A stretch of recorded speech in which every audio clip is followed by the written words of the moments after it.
Thank you very much. Thank you.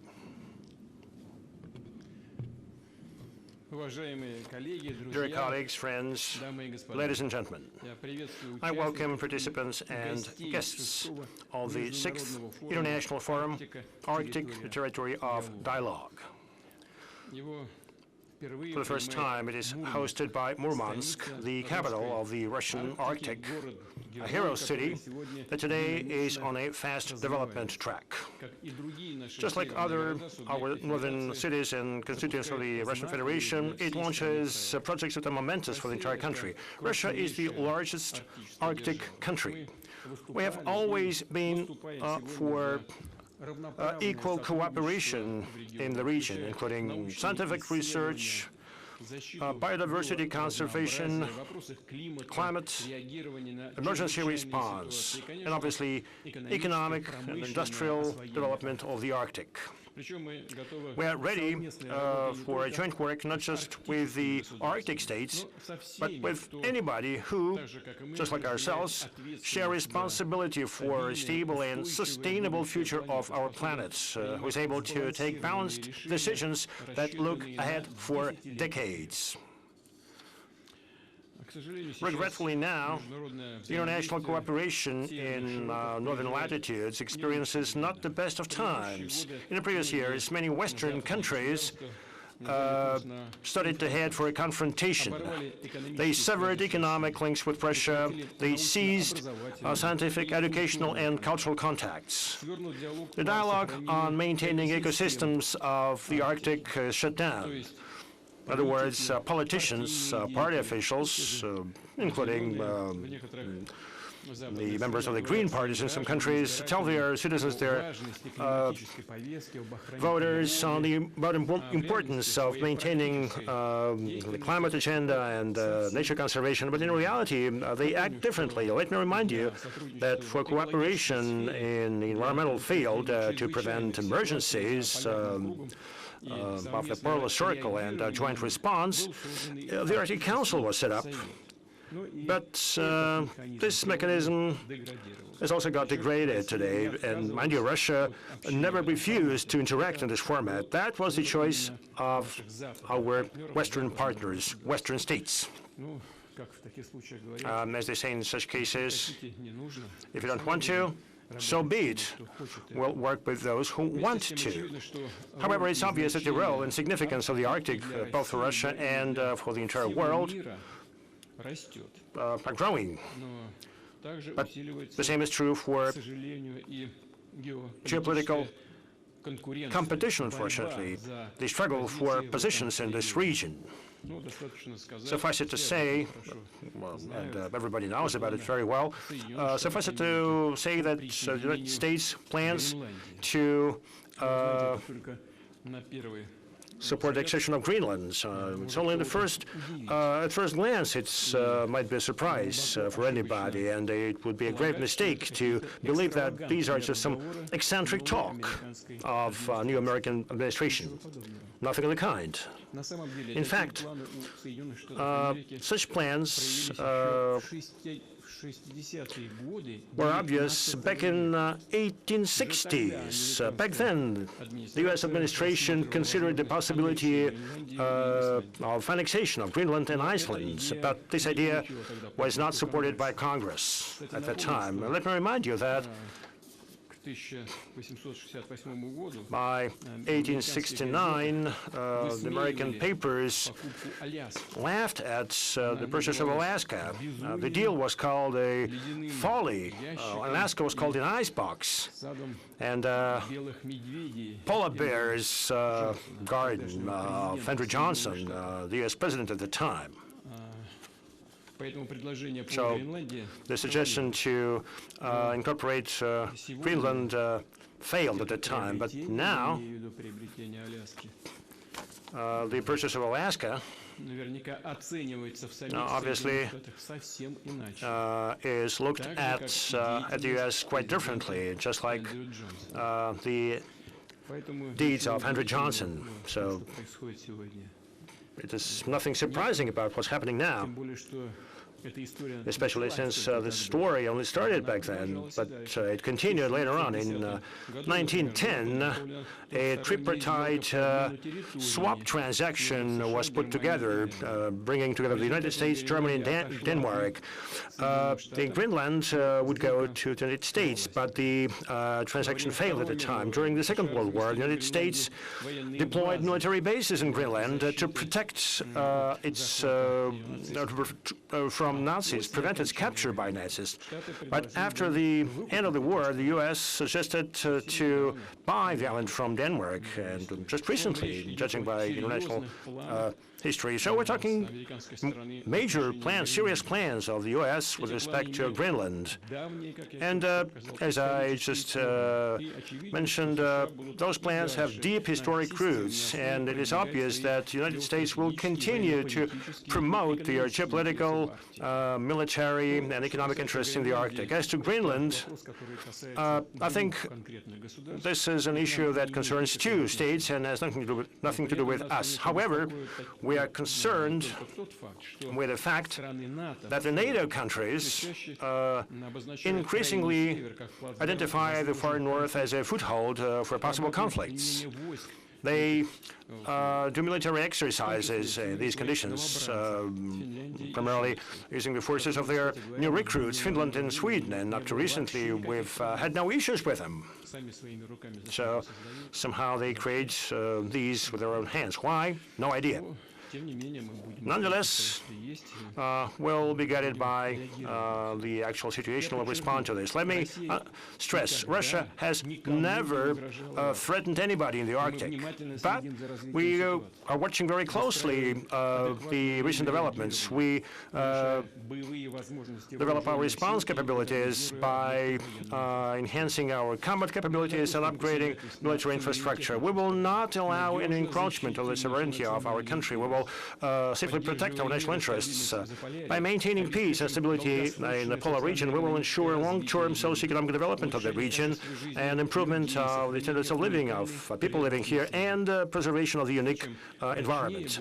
The stronger our positions, the greater the results, the more opportunities we'll have to launch global international projects in the Arctic with the participation of friendly countries. Friendly states, and possibly Western countries, if, of course, they demonstrate interest to joint work. I'm confident that the time for such projects will definitely come. Dear friends, the Arctic zone is responsible for about 1/4 of the Russian territory. Here, more than 2 million citizens live and work, and they made a major contribution to our advancement. According to estimates, the Arctic is responsible for 7% of the GDP of Russia and about 11% of our exports. And we see that the prospects are indeed tremendous, the prospects for future comprehensive development of the region. A major area is strengthening the transport and logistical framework of the Arctic. I'd like to stress that this year we celebrate 500 years since the first mentioning in the historic sources of an audacious idea of Russian seafarers and fishermen about a possible trade route along the northern seas to the east to China, along the so-called Northeastern Passage, a prototype of today's Northern Sea route. Over the past 10 years, the cargo traffic on the Northern Sea route from the Kara gates to the Bering Strait has increased by an order of magnitude. In 2014, only 4 million tons of cargo were brought along this route. Just recently, in 2014, okay? 4 million tons. Last year, almost 38 million tons. It's 5 times the record set back in the Soviet times. We think In fact, we are confident that by 2030, we will have some 70 to 100 million tons. But our plans, both in terms of volume and geography of cargo traffic, on building up our Arctic fleets are much bolder. The Northern Sea Route should become a key section of the Trans-Arctic Transport Corridor, going from St. Petersburg via Murmansk to Vladivostok. It is to connect the global industrial, agricultural, energy centers and consumer markets, offering a shorter, safer, and more cost-effective route. This is what is being said everywhere in the East and the West, and the experts understand it very well. The cargo available for transport in the Trans-Arctic Corridor will grow thanks to the development and processing of resources in the Arctic, thanks to the international transits. And I want to stress that this will be thanks to the connection of the Trans-Arctic Corridor with our domestic rail network from the northwest to the Far East, Baikal-Amur Railroad and Trans-Siberian Railroad. In fact, the very idea on building the Trans-Siberian Railroad across the country to the Pacific Ocean is an example of strategic vision for the future, when we consider not just the current needs and the circumstances, but also interests of the country for centuries to come. That's exactly the approach we should be guided by when developing our Trans-Arctic Corridor. What objectives and goals are of priority here? First, already now, Russia possesses the most numerous icebreaker fleet in the world. And we need to strengthen these positions. We are to commission icebreakers of the next generation, including nuclear-powered icebreakers, and only our country possesses such icebreakers. Nobody else in the world has such a fleet. 4 of those are of the newest series, 22-22-0, and they already are operated in the Arctic. 3 more are under construction, Chukotka, Leningrad, and Stalingrad, and also a super icebreaker with the capacity of 120 megawatts called Russia that would ensure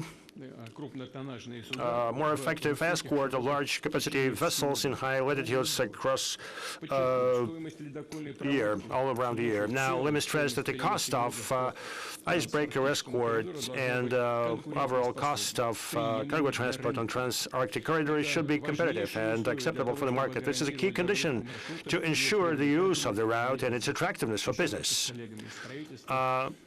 Together with colleagues from the government, we discussed these issues, and I have to agree that this work should be market-based. Second, Russia, as a sovereign country, needs its own merchant marine in the Arctic, including cargo and the search and rescue vessels. That would ensure transport both across the northern seas and also in internal waterways in the Arctic regions. I have to admit that only local capacities are insufficient. And in this connection, we have to work in all directions. We have to order and procure vessels that have been built. We have to establish cooperation with global manufacturers and overall build our shipbuilding industry guided by our strategic objectives. Of course, first of all, and I want to bring the attention of the government to this, we need to support our shipbuilding and ship repair enterprises that upgrade their capacities and expand their production and building international production lines. I also asked the government to think of building new shipyards in Russia, modern, sophisticated, high-tech industries. Third, Russian shipping companies have been successfully operating in the northern seas. They carry petroleum products and LNG. Now we have to create conditions to support the growth of effective local operators that would transport containers, coal, and other cargoes across the Arctic. We're open to joint ventures. International logistic operators could make profitable investments in such companies, not just with their capital and technologies, but also with some of the fleet of their commercial vessels. Fourth, we will speed up our efforts in order to expand the capacity of our northern ports. We will be using state-of-the-art green solutions, including unmanned and automated cargo handling technologies. The capacity of the Murmansk transport hub, thanks to the advent of new terminals and expansion of rail approaches, in the near future should triple, at least triple. I'd like to add that interest to this project and the overall development of the transport infrastructure in the Arctic is demonstrated by our partners from Belarus, China, and United Arab Emirates and other countries. It is the most interesting endeavor from the business standpoint. Now, we intend to set up major multimodal hubs as logistical centers in the Trans-Arctic corridor. Not only we will shape convoys here, but we will have industrial sites to come up with industrial products. To enhance logistical sustainability of the Trans-Arctic corridor, I would like to ask the government to set up plans in order to expand the capacity of the existing seaports in the Arctic and to think of where on the Arctic coast we have to build new ports and what kind of pace we should take in order to develop the adjacent infrastructure. Primarily, I mean, linking up our sea harbors with the railroad network. In this connection, fifth, just like with the Eastern Polygon, which includes the Baikal-Amur Railroad and Trans-Siberian Railroad, we have to develop the Arctic Polygon of railroads, including the upgrade of the Northern Railroad in Komi and Yamalo-Nenets Autonomous District. We are aware of the current situation with the Russian railroads development. We know what kind of challenges the company is facing. It's all well known, but thinking about the development of this railroad, we need already now what kind of opportunities this would provide. The regions of Siberia, the Urals, and the northwest of Russia will get a direct access to the north, to the Arctic ports, which would allow to relieve the Trans-Siberian Rail and effectively use maritime transport. Besides, the new points of entry to the Arctic will be provided for the north-south corridor that connects us with the Central Asian countries and the Persian Gulf states. And of course, for the development of the Trans-Arctic route, we need to unlock the potential of internal waterways in the Arctic, our great rivers, the Lena, the Yenisei, and the Ob. Among other things, it would help strengthen the system of supply of goods to the northern territories so that residents of the Arctic are securely provided with food and other goods. To implement these and other major initiatives, we have to pool the resources of the government, regions, and the business community, including the banks, both with the government participation and the private banks. We need to lean on the local securities market to bring in capital into the Arctic infrastructure. Well, of course, infrastructure projects are complex and costly, and they take a long time to pay back. But it is these projects that at a new level ensure the true transportation sovereignty of Russia. And I'm confident that if our foreign partners participate in those projects, this would guarantee investment for a long term with good returns for them. Therefore, it is impossible. We should not put off these projects. They should be launched and implemented now, as soon as possible. Well, obviously, we need to be flexible. We need to make these projects interesting for both Russian and foreign investors. In this connection, I suggest that we should think a special project office under the auspices of our leading development institutions, VEB. The project office will provide support to transport, logistics, infrastructure projects in the Arctic and the projects of urban development in the region. The project office will serve as a structure where a potential investor could turn directly and obtain all the necessary support. I ask the government to come up with proposals to this end.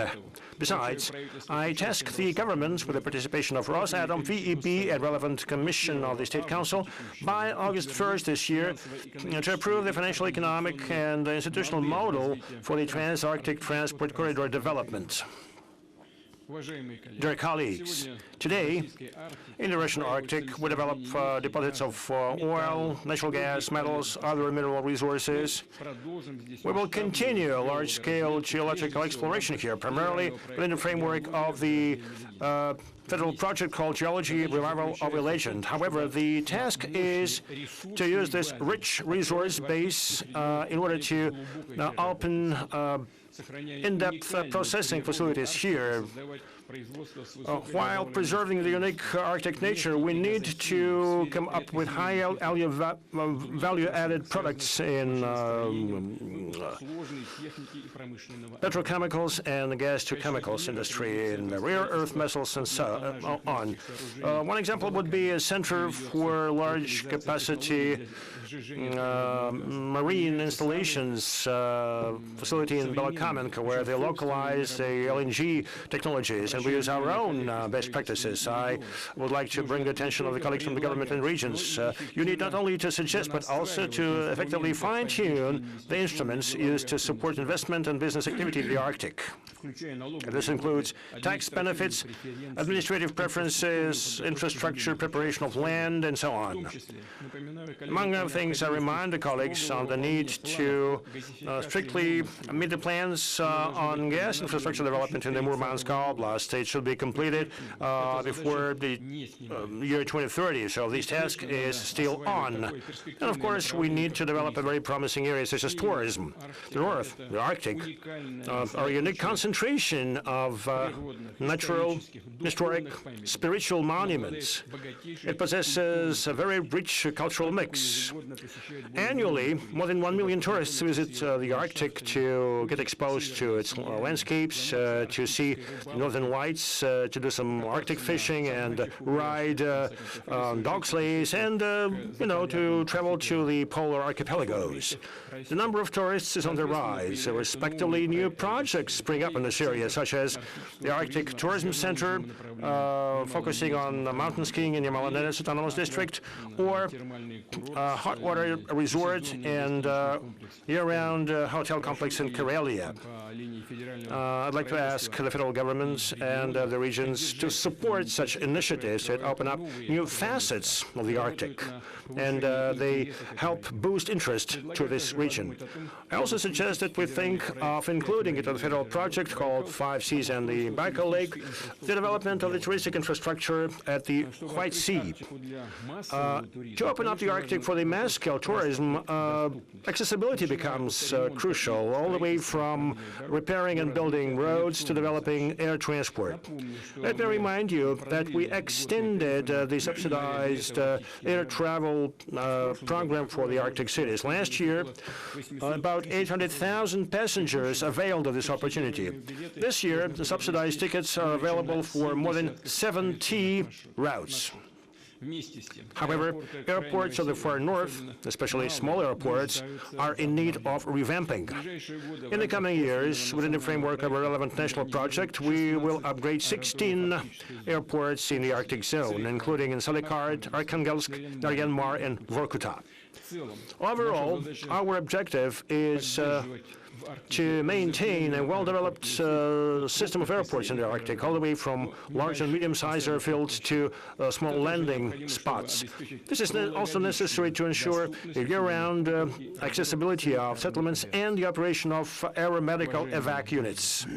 Dear friends, a key, integral goal of our plans is to improve the quality of life for people living here, to ensure modern conditions for the study and work, for leisure and bringing of children in this harsh region that lures people with amazing forests. On many occasions, I talk to people and northerners, and both those who were born here and who came here, tell me that the north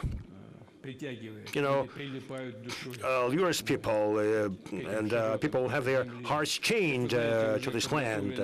As you may know, master plans for the Arctic zone agglomerations are ready, and they span not only major cities like Arkhangelsk and Murmansk. Master plans apply to Kirovsk, Kapatiti, and Monchegorsk in the Murmansk region, Kem and Belomorsk in Karelia, Vorkuta in the Republic of Komi, Bilibino, Pevek, and others in Chukotka, Naryan-Mar in the Donetsk Autonomous Region, Salikart, Labit-Nangi, Novy Urengoy in Noyabrsk in Donetsk Autonomous District, as well as Tiksi and Naiba in Yakutia, Norilsk, Igarka, and Dikson in Krasnoyarsk territory. I would like to specifically thank the VEB Corporation and Dom.RF, who directly contributed to many of those master plans. A master plan is a comprehensive document of strategic and territorial planning. It's a long-term program of socioeconomic and spatial development for cities and settlements. We will use here state-of-the-art city planning solutions while maintaining the regional image of such settlements. And we will be guided by the suggestions of the residents and CSO, including those of indigenous peoples of the North. I'd like to remind the government that we need to accelerate the approval of the Arctic Master Plan implementation timeline. We should think about how to finance them. Also, we should think of a separate Arctic sections in our national projects and to launch a mechanism to bring in business community, strategic investors who work in the Arctic to help implement those master plans or want to work here. Also, I'd like to ask you to think about setting up a special centers of excellence where municipal and regional officials would upgrade their skills in terms of urban development. They would be exposed to the best practices in master planning.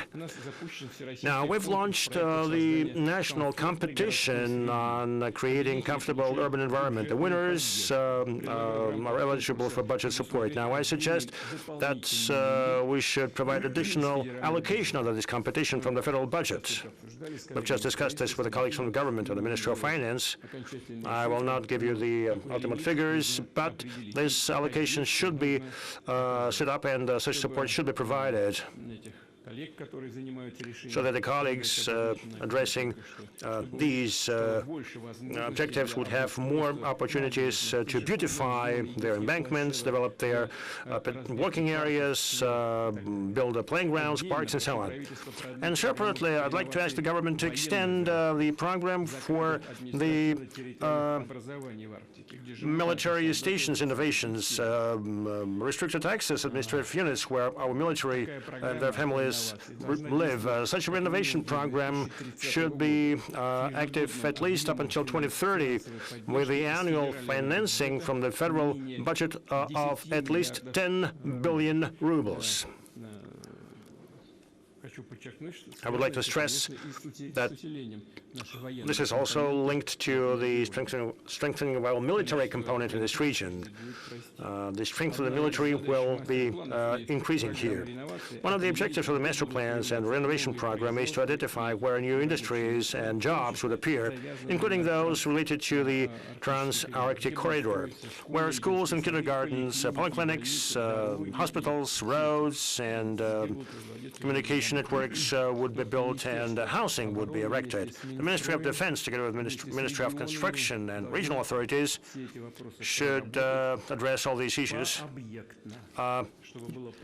facility by facility, so that we understand what exactly the resources that we need and what are the timelines that are required to support this. One specific feature of Arctic is that the construction is done on permafrost. And this obviously means special requirements to design and reliability of construction. So we need to take into account the changes and potential risks. I suggest that we should set up a special permafrost monitoring center and invite leading federal and regional institutions to support this. And their research would serve as a scientific base for adaptation of technologies to the thawing of the permafrost. I know that the registry of best practices in construction in the Arctic is available, so this experience should be scaled up. I expect that the idea of Arctic multifunctional centers would also be reflected here. That is, when social administrative entities, sports facilities, and services are located under one umbrella within one building. building, so to speak. And obviously, we should be guided by the opinions and demands of the citizens, people living in the north. You know, people directly state that in the Arctic cities and settlements, they lack the so-called service economy.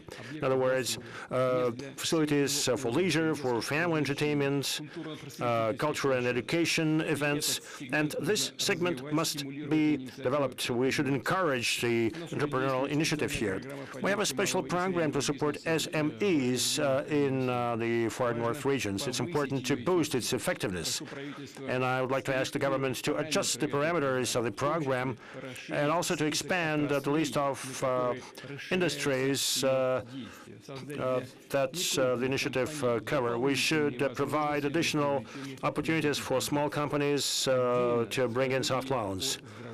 I would like to say a few words separately on healthcare. Availability of healthcare in the north objectively is lower compared to the central part of Russia, especially in remote settlements. I would like to ask the government to come up with a special mechanism to finance healthcare.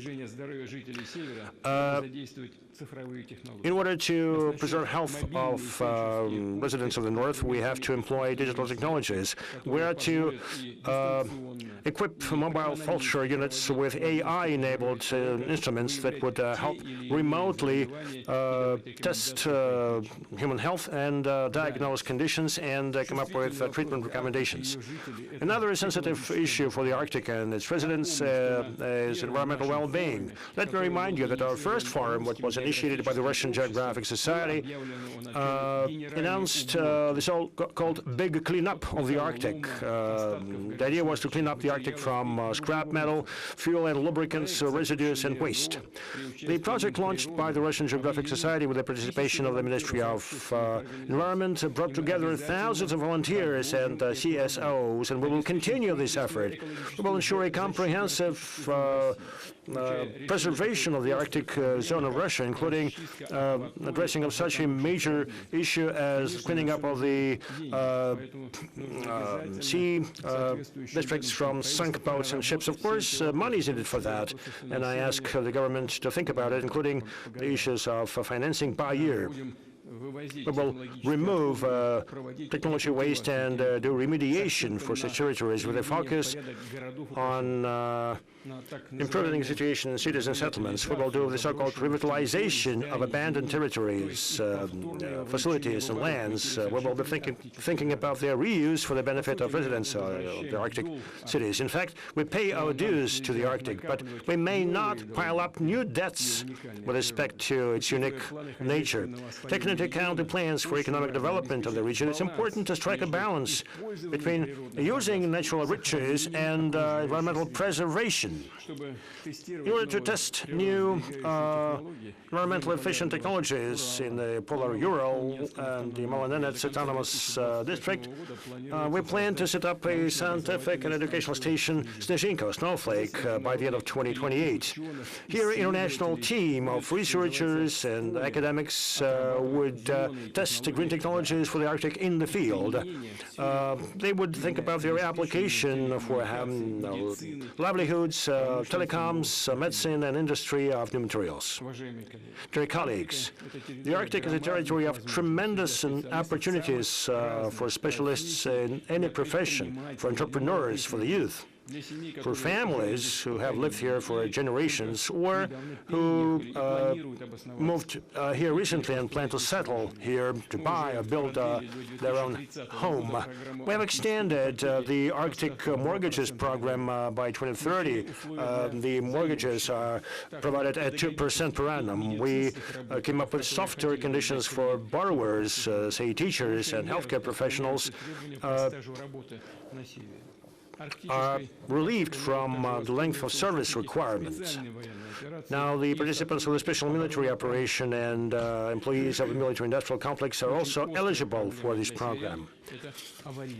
Now, dilapidated housing is another major issue for Northerners, and I would like to ask the government to come up with a plan to address this issue by September 1st, and this plan should span at least 10 years. As you may be aware, we launched the affordable rental housing program in the Far East. Young people who come to the Far Eastern regions, who are graduate universities there, can find jobs there and rent apartments at fairly low cost, and the rental payments are subsidized from the regional and federal budgets. I suggest that we extend this program to the key settlements in the Arctic so that rental housing becomes more affordable for those who only start their work career in the regions, for those who can live and work here and would love to do this. The program should become effective in the Arctic already on January 1st, 2026. We also agreed to extend the Muravyov-Amursky managerial personnel training program for the Arctic regions. This has been accomplished already. I'm confident that such a training should give a powerful start for many promising leaders, and this would benefit both the Arctic and the entire country. One more thing. The North has always been a magnet for bold people, true leaders. One of such devotees, enthusiasts, is the renowned researcher, polar explorer Artur Chilingarov, and I suggest in his memory to set up special grants targeted to support young initiatives within the framework of environmental, educational, and scientific projects in the Arctic.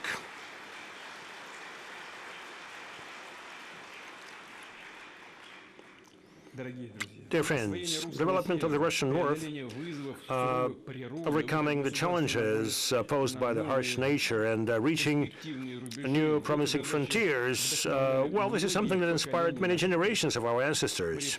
Seafarers and Novgorod merchants of the medieval times, explorers of the Arctic of the 16th and 17th centuries, industrialists of the 18th and 19th centuries, scientists, polar explorers, engineers, workers of the Soviet Union, and companies of the modern Russia who launched major Arctic projects in the beginning of the 2000s. And today, North is at the fore of development. It is our sovereign historical choice, which means that the goals that we set and address in the Arctic, the projects that we implement here, should be commensurate, historic scale, to span decades and perhaps even centuries. We will do whatever it takes to strengthen global leadership of Russia in the Arctic. And despite all the current challenges and difficulties, we will ensure a comprehensive development of the region. We will create a solid foundation for future generations. Thank you very much.